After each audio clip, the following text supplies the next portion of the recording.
가동성. 자, 가동성, 저가동성. 이제 뻗침, 스트레칭에 관련된 용어들에 대해서 나오는데 페이지는 129페이지죠. 129페이지. 처음에 가동성이 나옵니다. 가동성은 우리가 임상에서 주로 요 모빌리티라는 용어로 많이 얘기합니다. 모빌리티.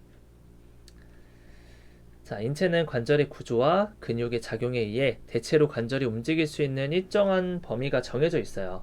예를 들면 숄더 플렉션 180도가 일정한 범위 레인지에 속하는 거죠. 간혹 이게 이만큼 넘어가는 사람도 있지만 대체적으로는 숄더는 180도 플렉션이 맥시멈이다. 뭐 이렇게 얘기를 하는 것처럼 일정한 범위가 정해져 있습니다. 그래서 여러분들이 노멀ROM에 대해서 외우고 시험 보고 하는 이유가 일정 범위가 대략적으로 다 있다라는 거. 만약에 이 일정 가동 범위가 나오지 않으면 이제 가동성이 떨어지는 거다라고 얘기를 하는 거고요. 그렇게 되면 이렇게 되는 거죠. 저가동성이 되는 거죠. 저가동성, 하이포 모빌리티. 반대가 되는 것은 좀 얼핏 들으면 비슷해 보일 수 있지만 하이퍼 모빌리티라고 한다면 요거는 저가동성이 아니라 과가동성이에요. 과가동성.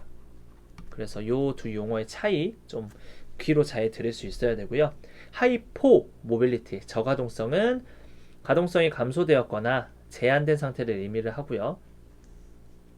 저가동성은 통증을 유발하는 가장 흔한 원인이다. 요거를 좀 알아두세요. 결국에 가동성이 안 나오니까 통증이 생긴다라는 이유 때문에 우리가 스트레칭을 시키는 거죠. 가동성이 나오지가 않는다. 라운드 숄더로 가슴 근육이 너무 짧아져 있어서 고개는 포워드 헤드 되어 있고 숄더는 라운드 숄더가 되어 있다. 그렇기 때문에 목 통증도 생기지만 어깨도 아파질 수 있다. 상부 승모근, 위 등 세모근이 계속해서 수축이 되어 있다. 그렇기 때문에 얘를 가슴 근육을 늘려주는 스트레칭이 들어가는 거고요. 윗 등 세모근 스트레칭하기 위해서 뭐 이런 식으로 스트레칭을 해주는 거죠. 자, 넘어갑니다.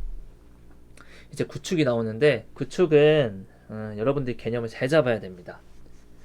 자, 구축은 관절을 가로지르는 물렁 조직, 소프트 티슈죠. 물렁 조직, 소프트 티슈라고 구용어로는 이거를 연부 조직이란 용어를 썼는데 여러분들이 물렁 조직이 조금 익숙하다면 그렇게 외워도 됩니다. 어쨌든 소프트 티슈와 근육 힘줄 단위의 적응성 단축이다 라고 정의를 할 수 있어요.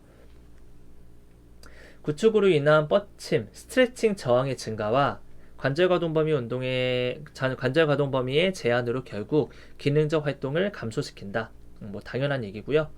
운동의 완전한 소실을 의미하고 단축은 쇼트니스는 운동의 부분 소실을 의미한다. 그리고 근육 긴장, 타이트니스에 대해서는 수축성 요소와 비수축성 요소의 적응성 단축이라고 표현을 했다 라고 얘기를 하는데 뒤에 나오나요? 뒤에 나오네요. 그래도 표로 나오니까 표로 정리를 좀 할게요. 여기서 얘기를 먼저 하자면 요 쇼트니스, 단축이라고 하는 쇼트니스와 타이트니스는 같은 개념이 사실 아닙니다. 같은 개념이 아니에요. 이거는 임상적으로 나중에 여러분들이 좀 개념을 자세히 다 잡아야 되는데 쇼트니스와 타이트니스는 같은 개념이 아닙니다. 쇼트니스는 살코미어 자체가 좀 이제 살코미어 단위가 적어지게 되는 것이 단축이고요. 정말 근육이 짧아지는 거고 타이트니스는 어떤 타이탄까지 설명을 하진 않을게요. 그냥 늘어나는 정도가 좀 줄어들었다.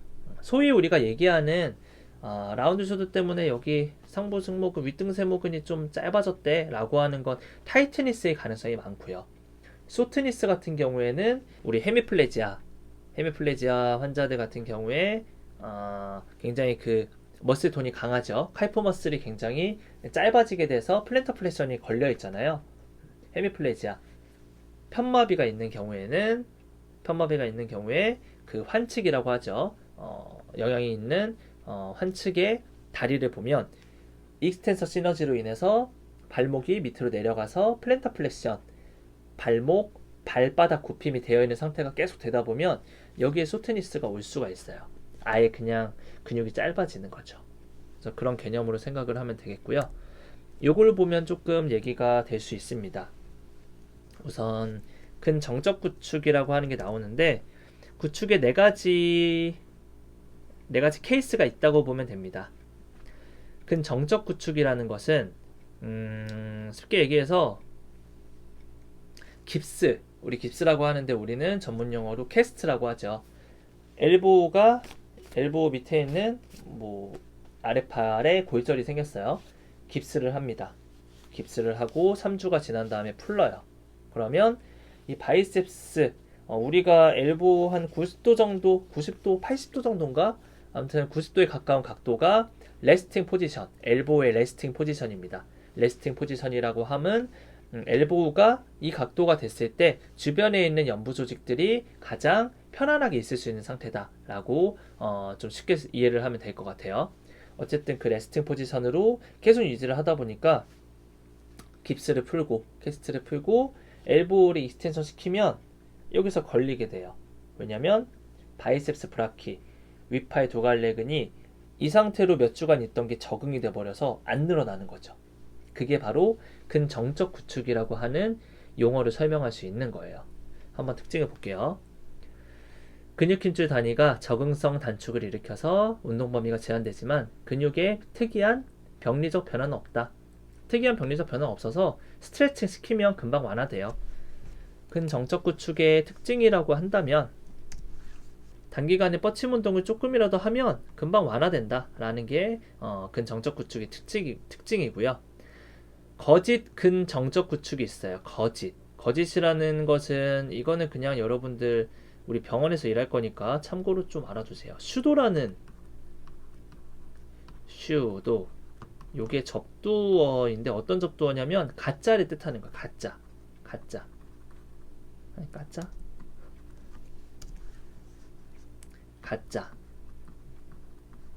그래서 요게 그 슈도 에페드린이라는 약이 있어요.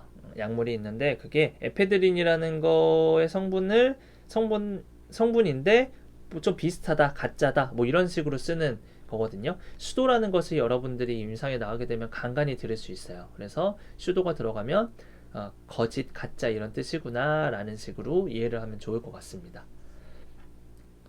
자, 예를 들어서 이 케이스는 제가 아까 얘기했던 뭐 스파스티시티 뭐라 그러죠? 강직은 리지디티라고 얘기하는데 스파스티시티 경직이라고 하나요? 우리 용어로는. 근데 영어로 제발 외우세요. 스파스티시티죠.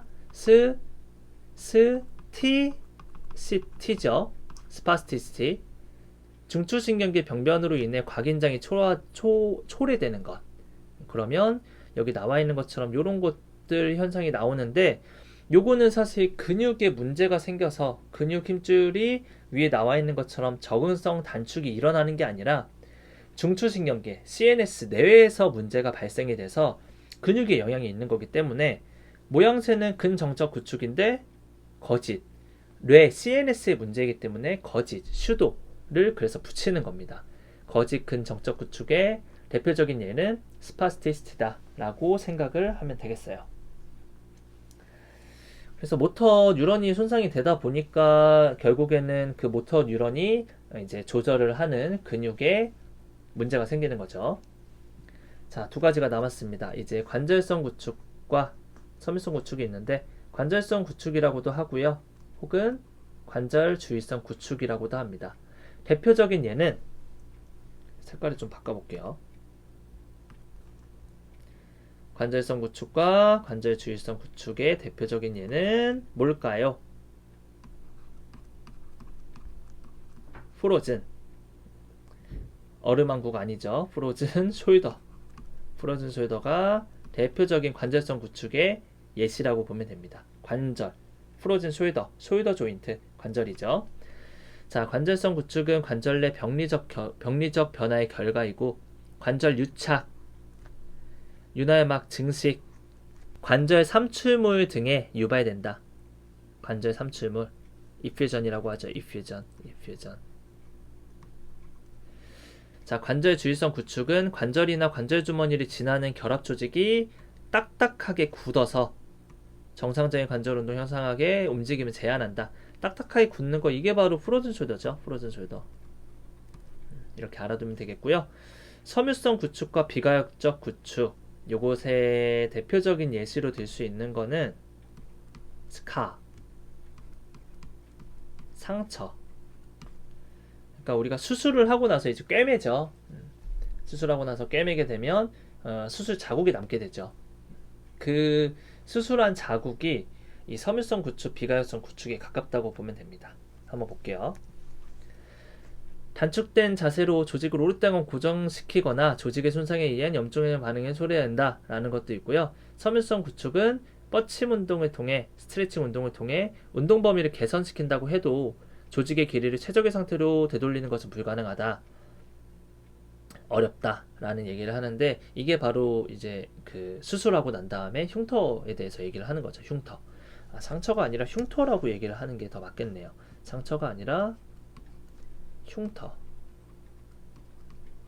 그래서 선진국은 그 흉터 같은 것들 케어할 수 있는 그 피부 물리치료가 굉장히 많이 발달되어 있죠.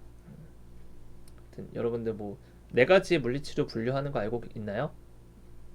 그 중에 하나가, 선진국에서 4가지 물리치료 분류하는 것 중에 하나가 피부 물리치료가 있죠. 피부 물리치료.